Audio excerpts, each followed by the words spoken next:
Hi, and welcome to Make Me Care, where Grist writers and editors talk about why their story of the week is worth paying attention to. I'm Amelia Yuri, and I'm here with Grist writer Ben Adler. Hi, Ben. Hi. Ben writes on policy and politics for Grist, and this week he's been elbow deep in the new Obama climate rules, or the EPA carbon emissions regulations, or the war on coal, or whatever it is you've been reading in your headlines. First and foremost, Ben, maybe you could do like a speed round of question and answer and just kind of give us the facts about what these rules are. Sure. All right, I'm going to give you 30 seconds to answer some questions, so good luck. Your first question is, what do the rules actually do, and how do they keep track of emissions? The rules would create a allowable rate of carbon dioxide emissions per megawatt hour of electricity produced for each state. And then the state would have to come up with a compliance plan that the EPA would have to approve. And if the state didn't come up with a compliance plan, the EPA would have the legal authority to make one itself. What do the actual emissions cuts look like? Actually a tricky and important point. There is no baseline. There is simply a set of targets for each state. Because it's rate-based, not total carbon emissions. So the 2005 baseline that everyone's talking about is just a marker that the EPA has chosen. And those exact reductions are not guaranteed. They're estimates. If we use more electricity than the EPA anticipates, we might not get quite those reductions. If we use less electricity, we might do even better. What is actually going to happen to all of these coal factories? So coal-fired power plants would have to reduce the amount of carbon dioxide that they emit when they burn coal and produce energy through better, adopting better scrubbing technology or more efficiency through less heat loss. They might have to be, in some cases, run less or not at all for the state to meet its overall targets, which means that you'll see energy efficiency in like the consumer side. You may also see a shift to natural gas. What about renewable energy generation? What happens there? Because it will incentivize more demand for renewable energy, it will hopefully make renewables more economically competitive. There will be more of an incentive for people to buy renewables, and the renewable share of our energy portfolio would go up. But it's unknowable at exactly how much it would go up versus gas. That'll depend on a whole bunch of things. And lastly, what's the catch? Is there a catch? Well, the main one is that natural gas does create half as much CO2 as coal when it's burned. So it can help the states meet this target, but this target doesn't, and this isn't like all the EPA's fault. I mean, they don't have, under the Clean Air Act, they don't have the legal authority to regulate what happens before you get to the power plant. But you have all this methane leaking when it's fracked or piped to the plants, and that is a very potent greenhouse gas. So in total, even if you get these CO2 emissions, you might not really be doing a whole lot to reduce greenhouse gas emissions. There seems to be a lot of wagon circling already happening on both sides of the fight. I saw there was a report out from the Chamber of Commerce about how these new regulations are going to totally tank the economy, and then there are reports out from enviro groups saying how the regulations are going to create so many new jobs and be great for the economy. To me, it sounds a little he said, she said, but I wonder if there's a way to kind of cut through the noise and talk about what the actual economic effects might look like. I actually think he said, she said is probably a fair way of describing it. I mean, opponents of the regulations are putting out or pointing to reports like the Chamber of Commerce report that look only at what losing the coal industry would mean to the economy. And obviously, less coal means fewer jobs for, say, coal miners. But they're not looking at all the benefits of more jobs in the clean energy economy, wind and solar, efficiency improvements.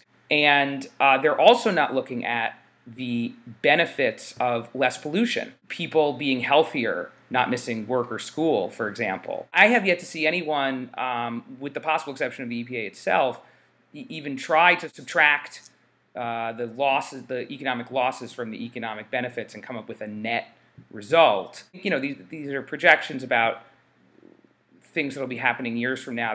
They're going to be imprecise. You're talking about the year 2030 for the end of this rule, okay? And it's 2014 now. So 16 years from now, will the GDP be reduced by 0.2%, as the Chamber of Commerce argues it will be, or increased by 0.2%?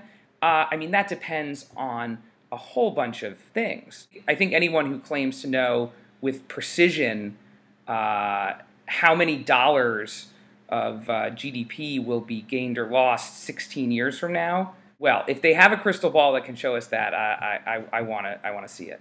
What about this poll that came out showing that the vast majority of Americans, and even Republicans, would be willing to pay more on their energy bill if it meant getting cleaner energy? That seems like very remarkable to me. There have been like 4 polls at this point that all showed between 60 and 70% of American voters support regulating greenhouse gas emissions from power plants. And 3 of those 4 polls asked them, would you support it if it caused some increase in electricity prices, or a price increase of about this much or that much in the $100 to $200 a year range? And people still said yes. So I think that the majority of the American public, huge majorities of Democrats, clear majorities of independents, and a significant minority of Republicans, like 40%, agree that this is worth doing, even if it does cost a little bit of money, and it's not clear that it will. I noticed that the rollout of these rules was accompanied by a lot of talk about what the effects would be on our communities and the health of our population. So what should we expect from that? Coal releases sulfur dioxide, mercury, and these are poisonous substances that have been linked to all kinds of health problems, developmental problems in small children in the case of mercury, and people suffer respiratory illnesses and increased risk of everything from asthma attacks to heart attacks from exposure to those things. Also, climate change worsens allergies and asthma attacks, and the creation of ozone, which makes breathing difficult because warmer and wetter weather contributes to those things. So you've mentioned that these are just proposed rules. In the interest of speculation and or clairvoyance, what are some of the sort of choose-your-own-adventure options for us? Do we succeed and live in a post-global warming paradise, or do we flounder in political indecision while fossil fuel zombies gnaw our faces off? Actually, neither of those sounds very likely, so why don't you give us some actual scenarios? Right. The EPA will finalize the rule a year from now if they stay on schedule. They often don't. If and when this rule is finalized, it will be different in some way, more likely to be weaker than stronger, because that's usually what happens. Then it will be challenged by all the same interests that hate the environment and challenge everything. This fight is going to be similar to Obamacare. It's going to be bad. There's one advantage for the administration relative to healthcare reform, which is that there's no healthcare.gov yet. Right, there probably won't be a healthcare.gov. It's going to be a long, drawn-out process. The only guaranteed beneficiaries are lawyers. I guess we'll have to wait and see. There's very little instant gratification in this game. Yeah, climate change is a tough issue for that reason. It's not like you're going to walk out of your house in the year 2020 and say, oh wow, like climate change has stopped. Thank you, President Obama. The success is measured in reduction in future pain. That's a hard political problem. You're investing in the hope that your grandchildren will suffer fewer consequences. Although, really, I mean, that's actually not. I mean, I'm only 32, and I live in New York City. In 50 years, when I might still be alive, we could be experiencing really terrible effects of climate change. So it is an investment in my own future, but there's a long time lag between implementing the policies and seeing the benefits. It sounds like it's a good idea to get started now, so we can all see this week as a victory or a step on the way to victory or whatever it is, whatever it ends up being. It's something, right?